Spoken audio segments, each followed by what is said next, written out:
ಎಲ್ಲರಿಗೂ ನಮಸ್ಕಾರ. ಚಾಯ್ಗೆ ನಾನು ಛಾಯಾ ನಿಮ್ಮೆಲ್ಲರನ್ನು ವೆಲ್ಕಮ್ ಮಾಡ್ತಾ ಇದ್ದೀನಿ. ನಾನು ಒಂದು ಕಾಲೇಜಲ್ಲಿ ಕೆಮಿಸ್ಟ್ರಿ ಪ್ರೊಫೆಸರಾಗಿ ವರ್ಕ್ ಮಾಡ್ತಾ ಇದ್ದೀನಿ. ನಾನು ಇಂಟೆನ್ಷನ್ ಈ ಚಾನಲ್ ಸ್ಟಾರ್ಟ್ ಮಾಡೋದಕ್ಕೆ ಅಂದರೆ ಸಾಧ್ಯ ಆದಷ್ಟು ಕೆಮಿಸ್ಟ್ರಿ ರಿಲೇಟೆಡ್ ಟಾಪಿಕ್ನ ಸಿಂಪಲಾಗಿ ಕನ್ನಡದಲ್ಲಿ ಹೇಳೋವಂಥ ಪ್ರಯತ್ನ ಮಾಡ್ತಾ ಇದ್ದೀನಿ. ಕೆಮಿಸ್ಟ್ರಿ ಇಷ್ಟ ಇಲ್ಲದಿರೋ ಕೆಮಿಸ್ಟ್ರಿ ಕಡೆಗೆ ಸೆಳೆಯುವಂಥ ಪ್ರಯತ್ನ ನಾನು ಮಾಡ್ತಾ ಇದ್ದೀನಿ. ಪರ್ಟಿಕ್ಯುಲರ್ಲಿ ರೂರಲ್ ಹುಡುಗರಿಗೆ ಹೆಲ್ಪ್ ಆಗಲಿ, ಕನ್ನಡ ಮೀಡಿಯಂ ಅವ್ರಿಗೆ ಹೆಲ್ಪ್ ಆಗಲಿ ಅಂತ ಕೆಮಿಸ್ಟ್ರಿನ ಕನ್ನಡದಲ್ಲಿ ಹೇಳುವಂಥ ಪ್ರಯತ್ನ ಮಾಡ್ತಾ ಇದ್ದೀನಿ. ಈಗ Bangalore university, Bangalore central university 6 ಸೆಮಲ್ಲಿ ಪೇಪರ್ 8ಅಲ್ಲಿ ಬಯೋಕೆಮಿಸ್ಟ್ರಿ ಇದೆ. ಸೊ ಅದರದ್ದು ಸೀರೀಸ್ ಸ್ಟಾರ್ಟ್ ಮಾಡಿದ್ದೀನಿ. ಅದರಲ್ಲಿ ಮೊದಲನೇ ಚಾಪ್ಟರ್ ಬರುವಂಥದ್ದು ಇಂಟ್ರೊಡಕ್ಷನ್ ಟು ದಿ ಬಯೋಕೆಮಿಸ್ಟ್ರಿ ಅಂತಿದೆ. ಸೊ ಅದರಲ್ಲಿ 4 ವಿಡಿಯೋ ಅಪ್ಲೋಡ್ ಮಾಡಿದ್ದೀನಿ. ಇವತ್ತು ನಾನು ಅಪ್ಲೋಡ್ ಮಾಡ್ತಾ ಇರೋವಂಥದ್ದು 5ನೇ ವಿಡಿಯೋ. ಸೊ ನೀವು ನನ್ನ ಪ್ಲೇಲಿಸ್ಟ್ಗೆ ಹೋಗಿ BU BCU 6 sem paper 8 biochemistry ಅಂದರೆ ನಿಮಗೆಲ್ಲನೂ ಬರ್ತಾ ಹೋಗುತ್ತೆ. ಇವತ್ತಿನ ಎಪಿಸೋಡಲ್ಲಿ ನಾನು role of water in biological system ಅದ್ರ ಬಗ್ಗೆ ಹೇಳಿ ಅಂತ ಅಂದ್ಕೊಳ್ತಾ ಇದ್ದೀನಿ. ನಿಮ್ಗೆ ಆಲ್ರೆಡಿ ಗೊತ್ತಿದೆ, water is the major inorganic molecule present in the living system. ನಿಮ್ಗೆ ಲಿವಿಂಗ್ ಸಿಸ್ಟಮಲ್ಲಿ nearly 25 elements are present. So ಅದರಲ್ಲಿ one of the molecule inorganic molecule ಯಾವುದು ಅಂದರೆ water play very important role in almost all the activities that takes place inside the body. Water is indispensable for life due to its unique physical and chemical properties and importance for the biological activity in the living organism. So ಯಾಕೆ water ಇಷ್ಟು important ಅಂದರೆ it has a unique property.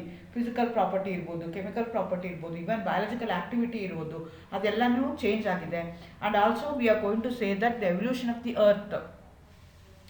Of the life on the earth is only due to the presence of water ಅಂತ ಹೇಳ್ತಾರೆ.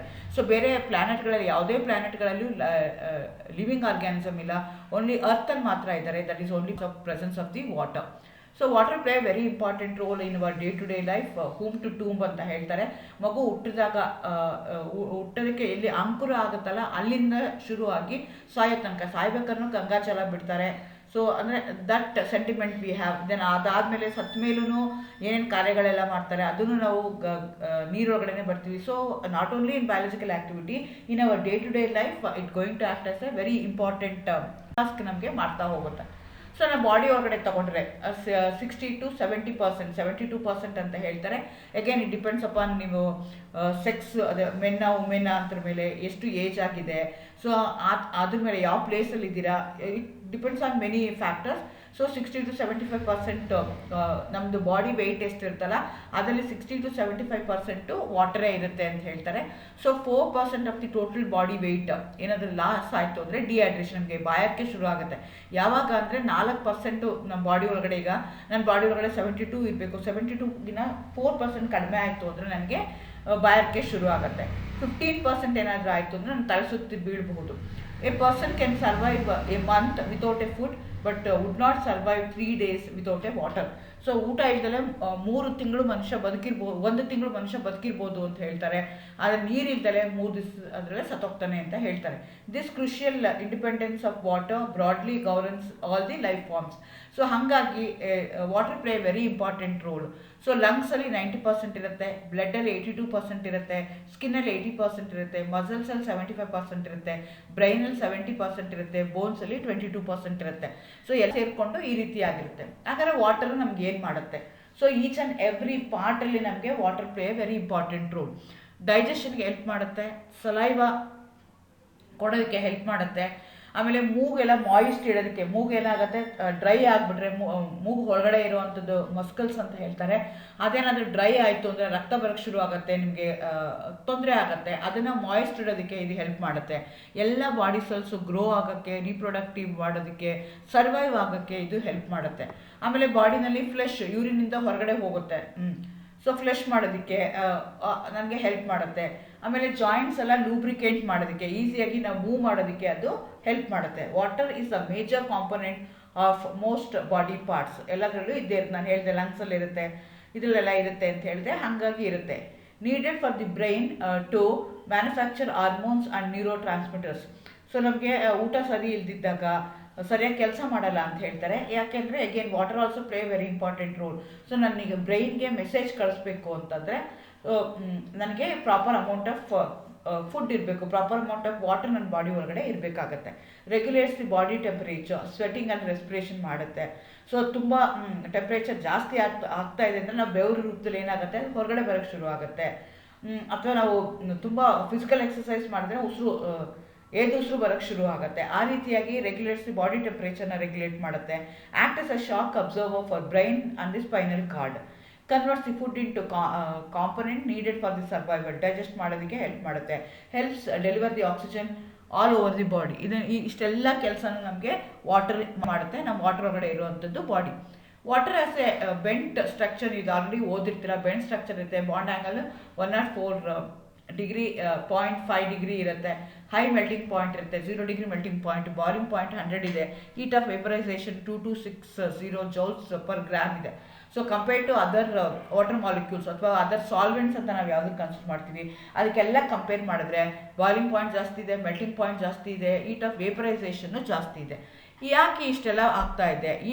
ಈ property ಅಂದರೆ ಎಲ್ಲನೂ high ಇರೋದಕ್ಕೆ ಕಾರಣ ಏನು ಅಂದರೆ, ಅದಕ್ಕೆ ಮೇಯ್ನಾಗಿ 2 ಪ್ರಾಪರ್ಟಿ ಇದೆ. ಒಂದಕ್ಕೆ ಇಂಟರ್ನಲ್ ಕೋಯೇಷನ್ ಅಂತ ಹೇಳ್ತೀವಿ, ಇನ್ನೊಂದಕ್ಕೆ ಹೈಡ್ರೋಜನ್ ಬಾಂಡಿಂಗ್ ಅಂತ ಹೇಳ್ತೀವಿ.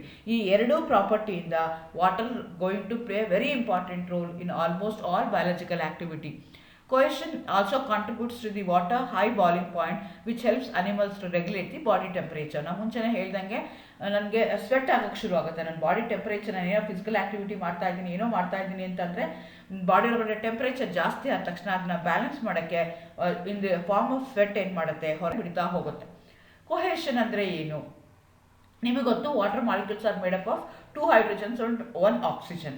ಹಂಗಿದ್ದಾಗ ಏನಾಗುತ್ತೆ, ಆಕ್ಸಿಜನ್ದು ಸೈಜು ಬೇರೆ ಇದೆ, ಅದರದ್ದು ಚಾರ್ಜು ಬೇರೆ ಇದೆ. ಹಂಗೆ ಹೈಡ್ರೋಜನ್ದು ಚಾರ್ಜ್ ಬೇರೆ ಇದೆ, ಸೈಜು ಬೇರೆ ಇದೆ. ಹಾಗಾಗಿ ಏನಾಗುತ್ತೆ, ಅಸಿಮಿಟ್ರಿ ಆಗುತ್ತೆ. ಮಾಲಿಕ್ಯುಲರ್ ಸ್ಟ್ರಕ್ಚರ್ ಏನಾಗುತ್ತೆ, ಸಿಮಿಟ್ರಿಕಲ್ ಆಗಿರಲ್ಲ. ಸೊ ಇದು ಅನ್ಸಿಮಿಟ್ರಿಕಲ್ ಆಗಿರೋದಕ್ಕೋಸ್ಕರ, ಜೊತೆಗೆ ಅಪೋಸಿಟ್ಲಿ ಚಾರ್ಜ್ ಇರೋದಕ್ಕೋಸ್ಕರ ಏನು ಮಾಡುತ್ತೆ, the start attracting the oppositely charge things. ಈಗ ಆಕ್ಸಿಜನ್ ಮೇಲೆ 2- ಇದೆ, ಹೈಡ್ರೋಜನ್ ಮೇಲೆ H+ ಇದೆ. ಸೊ ಅವೇನಾಗ್ತಾ ಹೋಗ್ತವೆ, ನೆಗೆಟಿವ್ಲಿ ಚಾರ್ಜ್ ಇರುವಂಥದ್ದು ಪಾಸಿಟಿವ್ಲಿ ಚಾರ್ಜ್ಗೆ, ಪಾಸಿಟಿವ್ಲಿ ಚಾರ್ಜ್ ಇರುವಂಥವು ನೆಗೆಟಿವ್ಲಿ ಚಾರ್ಜ್ಗೆ ಅಟ್ರಾಕ್ಟ್ ಆಗ್ತಾ ಹೋಗ್ತವೆ. They going to attract themself and also with other biological molecules which going to have the polar end. Polar ಅಂದ್ರೇನು, 2 ಪೋಲ್ ಇದ್ದರೆ ಅಂಥದಕ್ಕೆ ಪೋಲಾರ್ ಮಾಲಿಕ್ಯೂಲ್ಸ್ ಅಂತ ಹೇಳ್ತೀವಿ. ಒಂದು ಪಾಸಿಟಿವ್ ಒಂದು ನೆಗೆಟಿವ್ ಇದ್ದರೆ ಅಂಥದಕ್ಕೆ ನಾವೇನಂತ ಕರಿತೀವಿ, ಪೋಲಾರ್ ಮಾಲಿಕ್ಯೂಲ್ಸ್ ಅಂತ ಹೇಳ್ತೀವಿ. ಈ ಪೋಲಾರ್ ಮಾಲಿಕ್ಯೂಲ್ಸಲ್ಲಿ ಏನಾಗುತ್ತೆ, ಈ ಲಾಸ್ಟ್ ಚಿತ್ರದಲ್ಲಿ ನೋಡಿ, ಹೈಡ್ರೋಜನ್ ಏನಾಗ್ತಿದೆ, ಆಕ್ಸಿಜನ್ಗೆ ಲಿಂಕ್ ಆಗ್ತಾ ಇದೆ, ಮತ್ತು ಈ ಹೈಡ್ರೋಜನ್ ಏನಾಗ್ತಿದೆ ಮತ್ತೆ ಆಕ್ಸಿಜನ್ಗೆ. ಸೊ ನೆಗೆಟಿವ್ಲಿ ಚಾರ್ಜ್ ಇರುವಂಥದ್ದು ಪಾಸಿಟಿವ್ಗೆ, ಪಾಸಿಟಿವ್ಲಿ ಚಾರ್ಜ್ ಇರುವಂಥದ್ದು ನೆಗೆಟಿವ್ಲಿ ಚಾರ್ಜ್ಗೆ ಅಟ್ರಾಕ್ಟ್ ಆಗ್ತಾ ಹೋಗುತ್ತೆ. ಸೊ ಈ ಪ್ರಾಪರ್ಟಿಗೆ ನಾವೇನಂತ ಕರಿತೀವಿ, ಕೋಹೆಷನ್ ಪ್ರಾಪರ್ಟಿ ಅಂತ ಹೇಳ್ತೀವಿ. ಸೊ ಈ ಕೋಹೆಷನ್ ಪ್ರಾಪರ್ಟಿ ಇರೋದಕ್ಕೋಸ್ಕರನೇ ಅದು ಮಾಡುತ್ತೆ ಅಂದರೆ it act as an universal solvent. ಹಂಗಂದ್ರೇನು, ಈಗ ನಿಮಗೆ ಬಯಾಲಜಿಕಲ್ ಮಾಲಿಕ್ಯೂಲ್ಸ್, ನಾವು ಏನು ಬಯೋಮಾಲಿಕ್ಯೂಲ್ಸ್ ಅಂತ ಏನು ಕನ್ಸಿಡರ್ ಮಾಡ್ತೀವಿ, ಅವೆಲ್ಲನೂ ಏನಾಗಿರ್ತವೆ, ಪೋಲಾರ್ ಇರ್ತವೆ. They also going to have the electrical asymmetry. So ಹಾಗಾಗಿ ಏನು ಮಾಡುತ್ತೆ ಅಂದರೆ, ಈ ವಾಟರ್ ಮಾಲಿಕ್ಯೂಲ್ ಏನು ಮಾಡುತ್ತೆ, ಆ ಬಯಾಲಜಿಕಲ್ ಮಾಲಿಕ್ಯೂಲ್ಸ್ಗೆ ಅಥವಾ ಬಯೋಮಾಲಿಕ್ಯೂಲ್ಸ್ ಜೊತೆಗೆ ಇಂಟ್ರ್ಯಾಕ್ಟ್ ಮಾಡುತ್ತೆ. ಅದ್ರ ಜೊತೆಗೆ ಇಂಟ್ರ್ಯಾಕ್ಟ್ ಮಾಡುತ್ತೆ, ಇಲ್ಲ ಅಂದರೆ ಅದು ಸುತ್ತ ಏನಾಗುತ್ತೆ, ಸರೌಂಡ್ ಆಗುತ್ತೆ. So ability that makes water such invaluable life sustaining force. So ಹಾಗಾಗಿ ಏನು ಮಾಡ್ತವೆ, they start coming closer to each other, they start dissolving in water. Water's role as a solvent facilitates the transport of molecules like oxygen for respiration and has a major impact on the ability of the drugs to reach their target in the body. So ಹಾಗಾಗಿ ಏನು ಮಾಡುತ್ತೆ, ಅದು biomolecules ನಾವು ಏನು ತೊಗೊಳ್ತೀವಲ್ಲ, biomolecules ಏನಿದೆಯಲ್ಲ, ಅಥವಾ generate ಆಗ್ಬೋದು ಅಥವಾ ನಾವು ಎಕ್ಸ್ಟರ್ನಲಿ ತೊಗೋಬೋದು. ಅವಾಗ ಏನು ಮಾಡುತ್ತೆ, ಅದು ಡಿಸಾಲ್ವ್ ಮಾಡುತ್ತೆ. ಡಿಸಾಲ್ವ್ ಮಾಡಿದಾಗ ಏನಾಗುತ್ತೆ, ಒಂದು ಕಡೆಯಿಂದ ಇನ್ನೊಂದು ಕಡೆಗೆ ಟ್ರಾನ್ಸ್ಪೋರ್ಟ್ ಮಾಡೋಕ್ಕೆ ಈಸಿ ಆಗುತ್ತೆ. ಸೊ ನಾವು ಡ್ರಗ್ ತೊಗೊಳ್ತೀವಿ, ಆ ಡ್ರಗ್ಸ್ ಎಲ್ಲ ಯೂಶಲಿ ಏನಾಗಿರುತ್ತೆ, ಬಯೋ ಆರ್ಗ್ಯಾನಿಕ್ ಇರುತ್ತವೆ ಅಥವಾ ಬಯೋ ಇನ್ಆರ್ಗ್ಯಾನಿಕ್ ಇರುತ್ತವೆ. ಸೊ ಅದನ್ನು ತೊಗೊಂಡಾಗ ಏನಾಗುತ್ತೆ ಅಂದರೆ, ವಾಟರ್ ಡಿಸಾಲ್ವ್ ಮಾಡುತ್ತೆ. ಡಿಸಾಲ್ವ್ ಮಾಡಿ ಟಾರ್ಗೆಟ್ ಎಲ್ಲಿದೆಯಲ್ಲ, ಎಲ್ಲಿ ಕಾಯಿಲೆ ಬಂದಿದೆಯಲ್ಲ ಅಲ್ಲಿಗೆ ಹೋಗಿ ರೀಚ್ ಮಾಡೋಕ್ಕೆ ಇದು ಹೆಲ್ಪ್ ಮಾಡುತ್ತೆ. It also supports the cellular structure. ಹೇಗೆ ಅಂತ ನಿಮಗೆ ಗೊತ್ತು, shape play very important role in biological process. So water impacts the cell shape. ಏನಾಗುತ್ತೆ, ನಾನು ಮುಂಚೆನೇ ಹೇಳ್ದಂಗೆ ಕೋಹೆಸಿವ್ ಪ್ರಾಪರ್ಟಿ ಇರುತ್ತೆ. ಪಾಸಿಟಿವ್ ಇರೋದು ನೆಗೆಟಿವ್ ಅಟ್ರಾಕ್ಟ್ ಮಾಡುತ್ತೆ, ನೆಗೆಟಿವ್ ಇದ್ದಿದ್ದು ಪಾಸಿಟಿವ್ ಅಟ್ರಾಕ್ಟ್ ಮಾಡುತ್ತೆ. So water creates the pressure inside the cell that helps it maintain shape. So water ಇತ್ತು ತಿಳ್ಕೊಳ್ಳೋಣ, ಕರೆಕ್ಟಾಗಿ ವಾಟರ್ ಇತ್ತು, ಹೈಡ್ರೇಟೆಡ್ ಆಗಿತ್ತು ನಿಮ್ಮ ಸೆಲ್ಲು ಅಂತಂದರೆ, ಎಷ್ಟು ಬೇಕೋ ಅಷ್ಟು ಪರ್ಸೆಂಟೇಜ್ ಆಫ್ ವಾಟರ್ ಇತ್ತು ನಿಮ್ಮ ಸೆಲ್ ಒಳಗಡೆ ಇತ್ತು ಅಂತಂದರೆ, ಅವಾಗ ಏನಾಗುತ್ತೆ, ಶೇಪ್ ಏನಾಗಿರುತ್ತೆ, ಪ್ರಾಪರ್ ಶೇಪ್ ಇರುತ್ತೆ.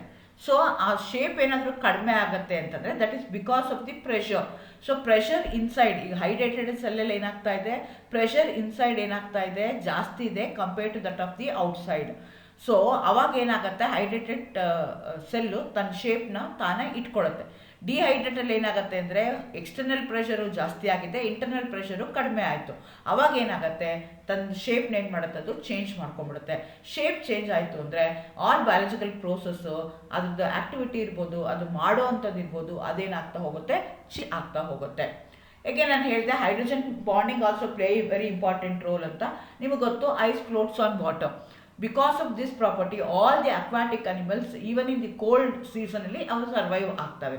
ಯಾಕೆ ಅಂತಂದರೆ that is also because of the hydrogen bonding. This is one of the unique property of water. ಇದು not biological system with a biological activity in the world, ಅದಕ್ಕೆ ಇದು ರಿಲೇಟೆಡ್ ಆಗಿದೆ. ಇನ್ನು ice, ನಿಮ್ಗೆ ಗೊತ್ತು, ಐಸಲ್ಲಿ ಏನಾಗ್ತಿದೆ, ವಾಟರ್ ಇದೆ. ಸೊ ವಾಟರಲ್ಲಿ ಇರೋವಂಥದ್ದು ಐಸಲ್ಲಿದ್ದಾಗ ಏನಾಗ್ತಿದೆ ಅಂತಂದರೆ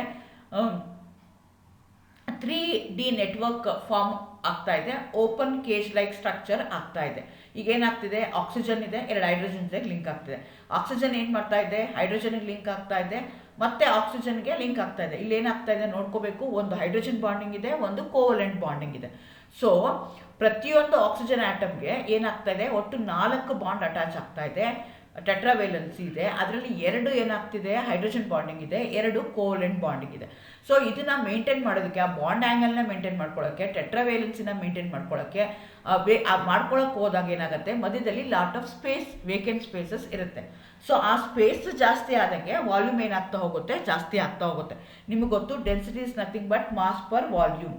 ಸೊ ಡೆನ್ಸಿಟಿ ಯಾವುದ್ರ ಮೇಲೆ ಡಿಪೆಂಡ್ ಆಗುತ್ತೆ, ವಾಲ್ಯೂಮ್ ಮೇಲೆ ಮತ್ತು ಮಾಸ್ ಮೇಲೆ ಡಿಪೆಂಡ್ ಆಗುತ್ತೆ.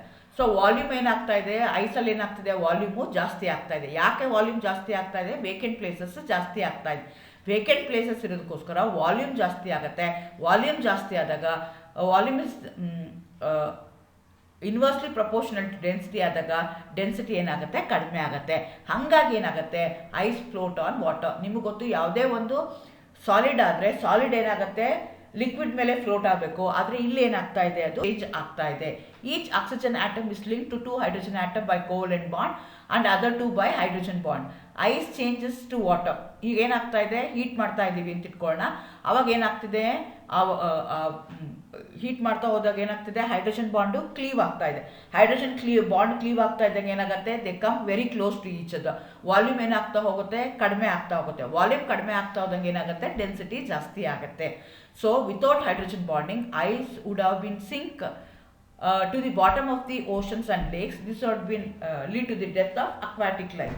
ಸೊ ಅಕ್ವಾಟಿಕ್ ಲೈಫ್ ಇರ್ತಾನೆ ಇರ್ತಾರೆ. ಚಳಿಗಾಲದಲ್ಲಿ ಏನಾಗ್ತಿತ್ತು, ಐಸಲ್ಲಿ ಫಾರ್ಮ್ ಆಗುತ್ತೆ, ಗ್ಲೇಷಿಯರ್ಸ್ ಅಂತ ಏನು ಹೇಳ್ತೀವಿ, ಅಲ್ಲಿರೋ ಕಡೆಗೆಲ್ಲ ಏನಾಗ್ತಿತ್ತು, ಎಲ್ಲ ಅನಿಮಲ್ಗಳು ಸತ್ತೋಗ್ತಿತ್ತು, ಕೋಲ್ಡ್ ತಡ್ಕೊಳಕ್ಕಾಗ್ತಿರಲಿಲ್ಲ.